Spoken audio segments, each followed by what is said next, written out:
Leon Nathan Williamson. Q. Your last name? Yeah. I'm always call her Susie Williamson. Have you guys ever said I love you to each other? No. Yes, we have. Yes. On our cell phone, say I love you, Hunny-Bunny. Hello. Cutie.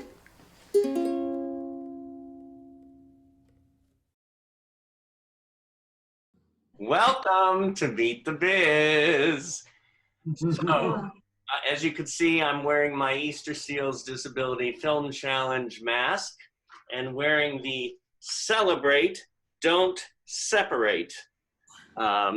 So we're in the mood for the Easter Seals Disability Film Challenge, which was, as we know, created by the wonderful Nick Novicki. And we are here today because this is the first year that I finally took the plunge and said, okay, I'm going to do a film. And we have the amazing, wonderful crew that is here today from our film, Hunny-Bunny. And here we are. Yes. We have the director, Jayden Barrial. Well. We have the editor, Henry-Barrial. The co-producer, Eva Fisher-Barrial. We have the composer, Hendricks. Co-composer, Trevor Bumgarner. The graphic designer, Heather Smith. And the producer, David S. Zimmerman. Oh, that guy. Yay! Yay. So how is everyone? So good. Good. That was the greatest introduction in the history of. Oh, wonderful. I get all excited at the beginning of these things because I'm like, get those energy, those nerves out, and I'm gonna start with our wonderful director today. First of all, I have to say, all of you, I mean, we have turned in 5 days or whatever it took to do this, the short amount of time, I feel like we're the Hunny-Bunny family. We are. Yeah. And Jayden, you're such a wonderful director.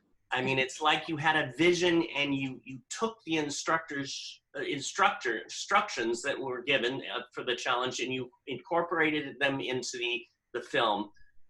Why did you decide to do a film about Susie and Blair? Well, originally it was an assignment for my film class, and I decided this was going to be the last assignment before I went to high school, and I decided to do something different because I had always just been doing comedies and stuff like that, and I decided to do something different, and I decided to do a documentary, and my mom told me about Susie and Blair, and I was interested, instantly hooked on the idea of doing that film. Right. When COVID happened. And then COVID happened. Right. How was it to work with, as a family, your mom and dad working with you? Well, it's great because I can just go on my dad's computer instead of having an entire draft sent to me via transfer, and it's easy to collaborate with them when they're at home with me. Right. Well, I know that it's so great because when I finally said myself, maybe this year I'm going to do it, because when I heard it was a documentary, and the first person that came to mind was Blair Williamson, to do something about Blair. And I called up Gail and asked her about doing this story on Blair and Susie, and she said, sure, but you have to meet this amazing person, Jayden, who's already gotten footage. And I said, well, I have some footage. So it was a perfect fit, and to have the whole family here and merge it all together. So it was it's interesting how, if you allow yourself in life to just not fight certain things and go with the flow, magic can happen. Now, Henry, you are known for your acting, your directing, your producing, and you have films like Driver X, Pig, and Heartland. What what was the best thing about working on Hunny-Bunny for you? Well, I mean, there was just some wonderful material there. I mean, the two leads, if you will, Blair and Susie were just fascinating people. So I remember at our first kind of like Zoom meeting, you were kind of like, well, is there enough there to? I'm like, there's too much. So how do we whittle it down and make it so you want to be in that situation where there's too much good material. Like even when I watch it now, I wish maybe we'd it'd be nice to have gone into this area of their life or this, but it's a nice little poetic piece but again, it was just there was a lot of rich material, and those two people are wonderful, bright people that you want to watch and listen to. Right. And I was on Facebook earlier, and somebody sent me a message, and I saw messages similar to this. A friend of mine, Paul, and he said, I love this film. It's so what we need right now because it really shows this pure love. I mean, it is all about love. Yeah, and that became clear in one of our earlier meetings. I think Chris talked a little bit about that. Like, we all wish we could have a love like they have, and so that became kind of like the theme. And so this idea that, they figured it out on a lot of levels, themselves. And so they present kind of like almost a model to us, maybe how to do it a little bit. So anyway, it was just, again, there was a lot of rich material, and the group itself, like we were talking about earlier, how we kind of gelled and we talked about it, and all the ideas that came out felt pretty good. And so it was pretty easy, actually. It wasn't like most films are, you work so hard on them. Yeah. So this felt a little bit easier for some reason. Maybe just the kind of the chemistry between us. Yeah, and to bring everybody together, and it was like the puzzle pieces just fit together. Mm-hmm. Henry, you do editing, producing, acting, directing. Do you have a favorite? Well, I love directing, and I don't get to do it as often as I'd like because it's a very expensive medium. So but I do love directing because I love actors, and I love working with actors, and so there's always a kind of a nice chemistry that can happen on set. And I'm very actor centric, so I really love that process. But I love writing, and editing is really another kind of secret favorite of mine because it's sort of like writing with pictures, and you kind of can recreate a story in the editing room. And they talk a lot about this, that the kind of the third phase of filmmaking is is post-production, is the editing. I mean, music makes such a big difference. All these elements that come together later on, that weren't on set at the time, play such a big role. But I have three loves really, and I've done some acting because I can, and those are my loves. Yeah. Well, and then of course the love of your life, your wife, which is right next to you. I mean, what a joy to work with you and your family. I mean, seriously, it's so interesting how you could meet people and just come together. When did you? What? Via Zoom. Oh, I know, right? It's like, oh, I keep on singing this song, A Whole New World. When did you first, Eva? When did you first meet Blair Williamson? Was it on Heartland? Yes, we produced a movie 20 years ago. I actually wrote it and Henry directed it, and it was based on the relationship I have. It wasn't based on it, but it was sort of loosely based on a relationship I have with my brother, who has Down syndrome as well. Right. He lives in Florida. And so we had auditions here in California, and he came to one of the auditions, and it was like instant.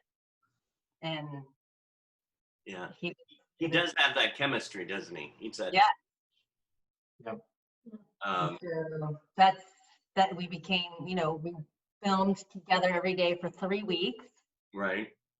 And Henry and I were not even married yet, were we? No, we were engaged. Oh, I don't know. Yeah, because we've only been married 19 years. So we produced this fun little project together, and that Blair became a part of my life.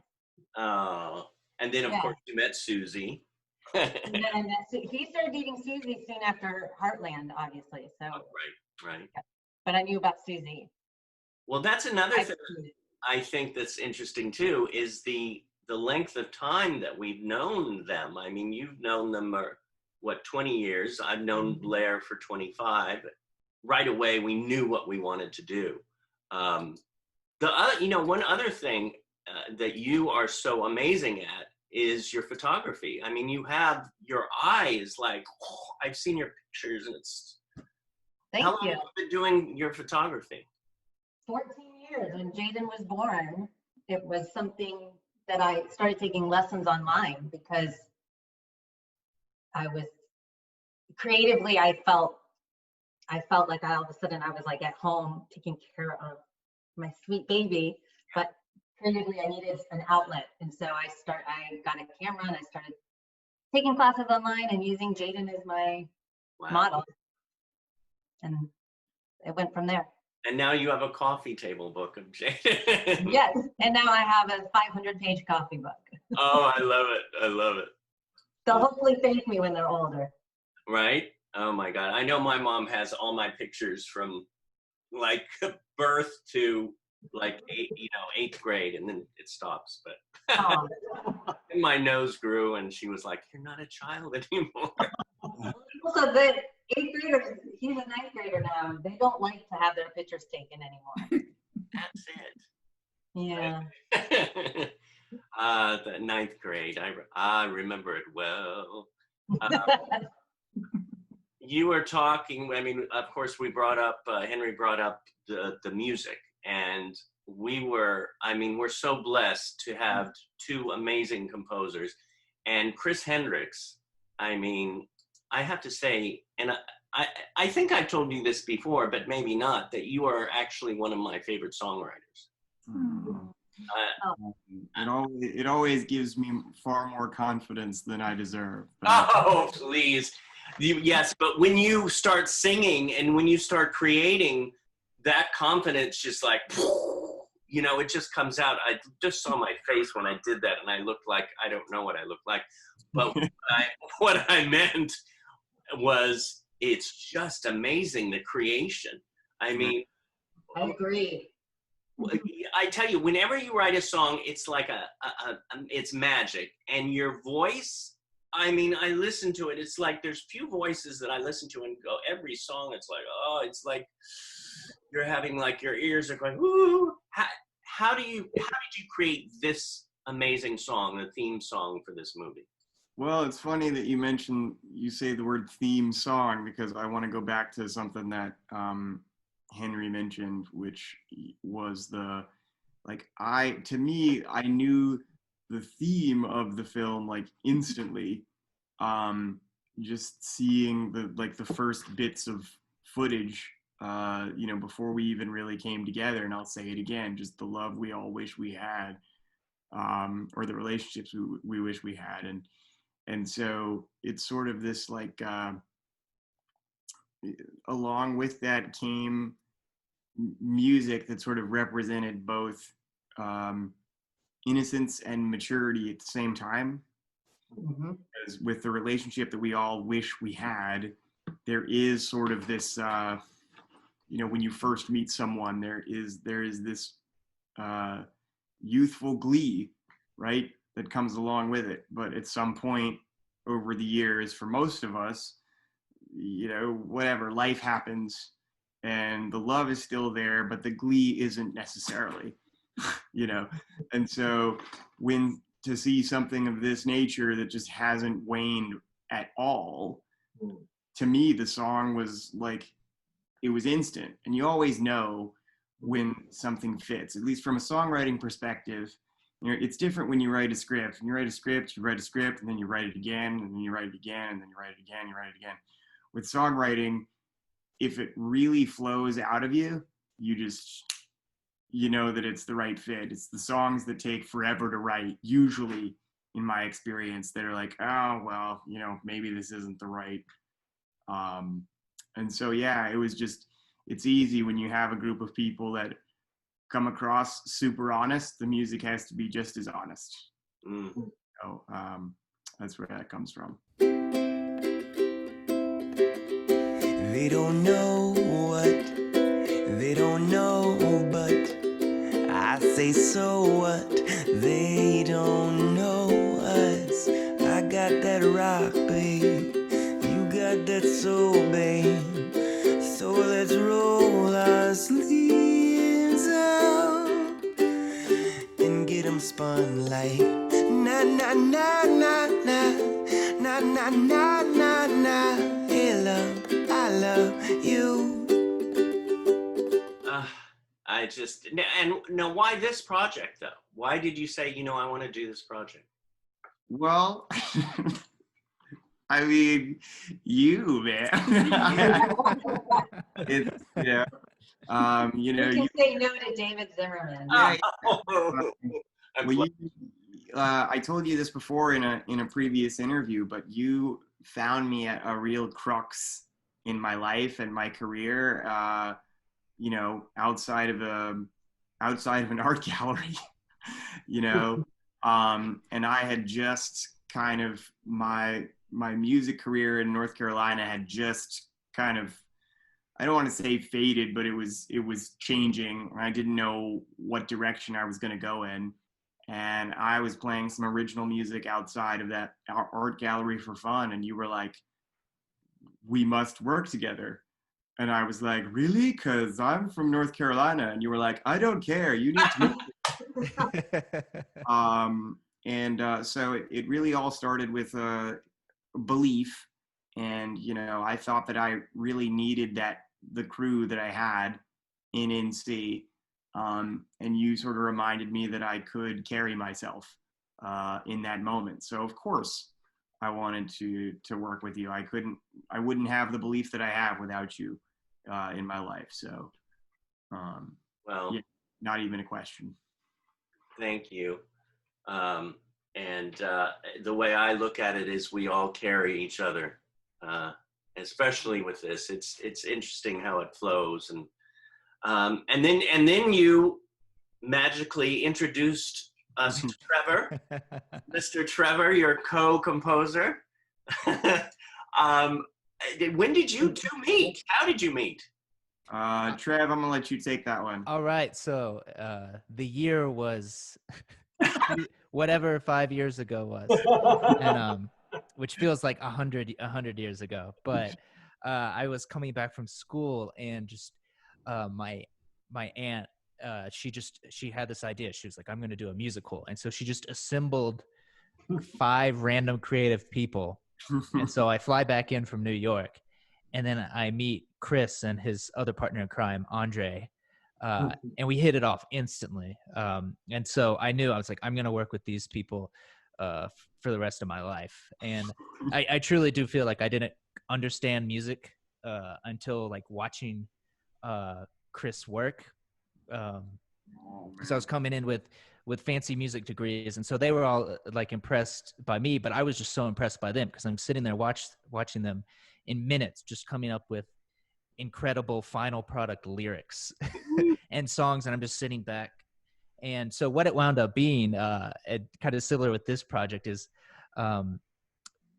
thinking of like the movie The Gladiator, Joaquin Phoenix, sitting there, thumbs up, thumbs down, and and so Chris, he's just so creative. He just generates all these ideas, and then he just looks over, and I just I shake the hand, and then if it, thumbs up, thumbs down. So to some degree, with this film, we were talking about it, and he was telling me, and I was like, what's the concept? What's the premise? And so one of the ideas that came up, Chris, was the uke. And I thought it was just a perfect instrument because it's beautiful, it's simple, but like it instills that like happy Hawaiian sound.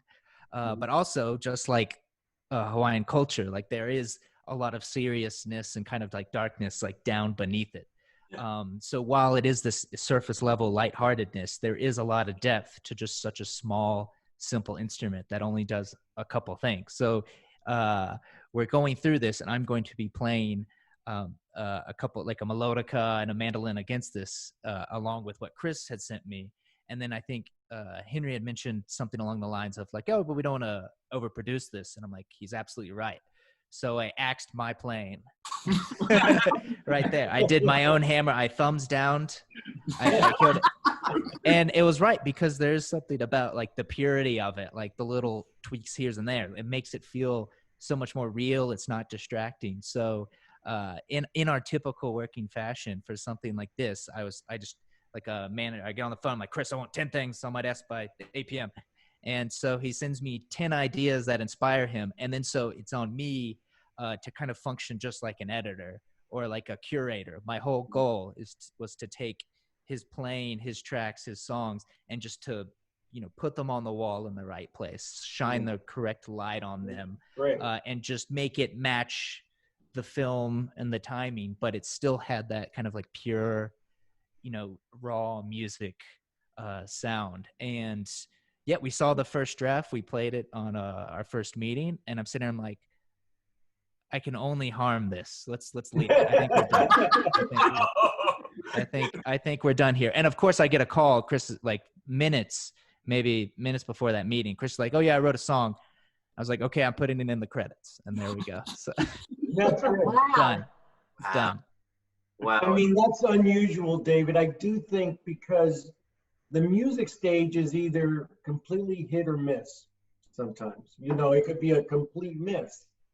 Now, that's what I was worried about. I was like, okay, we don't have time, and these guys got producing in a couple of days. And, It was a total hit. total hit. Yeah. It's like it. Here's that word of mine. It breathes. It's like, in a way, it's not necessarily another character, but it is the energy around these two beautiful people and it takes you on a ride. And again, some of the notes I've seen on Instagram or Facebook, we're talking about, oh, I love the music, and you get all these different things. Well, it helps us understand the story. It kind of gives it that understanding, and so we understand it and the intention of it. And so, yeah, I was very, very surprised when it was like, okay, this is not going to be. I thought it was, we were going to have multiple sessions, late into the night. Right. Yeah, I was worried about the same thing, to be honest. Yeah, me too. And it's like, we love it. We love it. Yeah. I remember hearing it the first time, hearing that song of yours, and tears were coming down. Oh my God. And that beautiful woman next to you, Chris, Miss Heather Smith, Mrs. Posters are your vision paintings. And by the way, so we were saying, well, who's going to do the poster and who's going to do, and Chris said, well, I know someone. And then of course he said you, and then I went, oh, and then I brought out, this is one of my top 10 favorite things that I own or have. I love that. Isn't it gorgeous? Oh my God, I love it so much. Love it.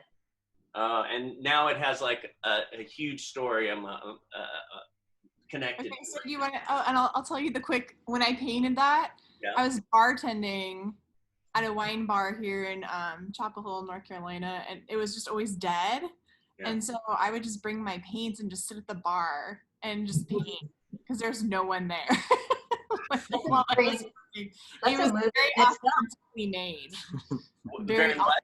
It was authentically made, like an authentic experience. There it is, authentic. Which is very Heather as well. But yeah, hummingbirds are definitely like a constant spirit image animal in my life. So I'm so happy that she's yours. Oh my God, she's on my wall now. I had to take her down but I have one question about this. Yes. You were at the bar painting it. What drink were you drinking? I don't really drink, so I was probably drinking. I know, I'm the most boring. I was drinking Blenheim's spicy ginger ale. Okay, that's my drink of choice, ginger. Heather's hardcore. It's like the spiciest ever. Oh my God. Well, I mean, you made one thing that you said too. You wrote the tagline.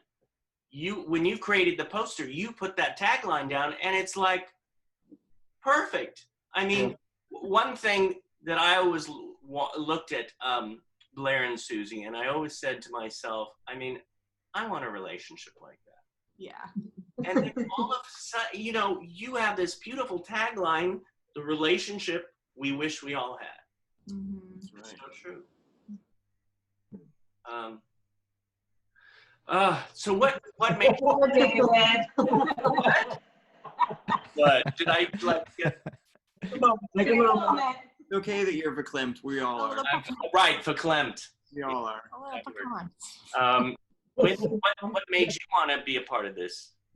Well, you. Oh my God, I wasn't asking for that. I know. Well, okay, so it's just anytime you need anything ever, like that's just where we're at. And I rarely get to be a part of. Chris is always involved in a lot of things, and it's so lovely that you guys asked me to be a part of this. It's been very, very, very fulfilling just to do a little creative thing, and especially just because I love the community. I love Performing Arts Studio West, and I just want you to be lifted up and seen for the amazing teacher, leader, and influencer you are, and that like how just like this movie is. Yes, it's amazing. Blair and Susie are amazing, but also like David, it's just like you are the one that shines the light on these energies and these relationships and creates this like beautiful world that's just full of fun and love and joy, and you just teach life. Like you teach how to breathe and you teach life, and anytime I can be a part of it, like my hand is raised. So thank you. I think we need to give David a moment after This is what it's about for me. To have this amazing Hunny-Bunny family together, and everybody did their job. The director directed, the editor, and we all collaborated. We all did music and this and that, and like you said, Henry, it wasn't difficult. It just was a creation. Mm-hmm. And you said, Heather, about you love this community, and it reminded me, I wrote this down too, that this whole disability film challenge is so amazing. And I never, we've been like hosting it at Performing Arts Studio West and Meet the Biz at the beginning of it every year, but I never done a film. And by doing a film, it's like, mm-hmm. And especially this year, I mean, all of the years, but I've noticed how this year, by being so much a part of it and working with everybody, how it bridges that gap with all communities. It brings everybody together, and that's why this is such an amazing experience, and one that I'll never forget. It sort of encapsulates I think now that you've said all of that, I think that the film itself encapsulates also the nature of the community and how the community is seen by the world at large, because the community as a whole, like Blair and Susie, are often seen under the guise or through a lens of this youthful glee, right? But if you really dive deep and get really start to gain an understanding of the people that are a part of the community, you start to see there is a lot of depth there. There is a lot of maturity, and there is a lot of things. There's a lot of things understood by the community and the subculture that are not understood by the world at large, and the world at large could sincerely and tangibly grab a hold Mm. of some of this, especially right now. Mhm. Especially right now. So to me, it's a giant, extremely necessary metaphor for not only what the world needs, period, but how I think the community of persons with conditions deserves to be seen. Yeah, and all the films, I haven't seen them all yet, but I'm planning to see them all, and it's just one after the other. They're so amazing, and you could see Hunny-Bunny and all of the films from the challenge on YouTube under the Disability Film Challenge, and you could also see Hunny-Bunny at www.honeybunnyfilm.com. A little plug. I know, little plug. And thank you all. Thank you all for this wonderful new extended family. Definitely. Thank you, David. Thank you. Thank you for bringing us together. Yeah, your enthusiasm is infectious, man. Yep. Yes, in the best way. Proud to know all of you. Susie, what's your favorite thing about the winter? It's adorable. I hate my husband. Aw, my Hunny-Bunny. Knucklehead. No, not.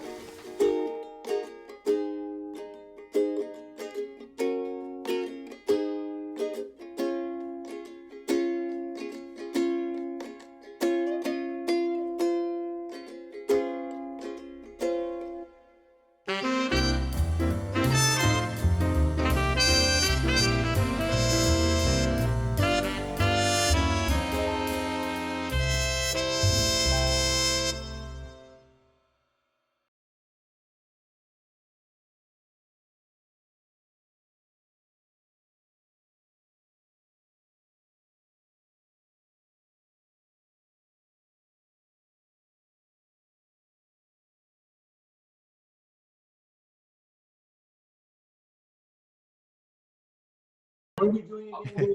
We're doing this. Oh, we're gonna do the heart, and we might You have to practice first. like Yeah, this. yeah, get the test.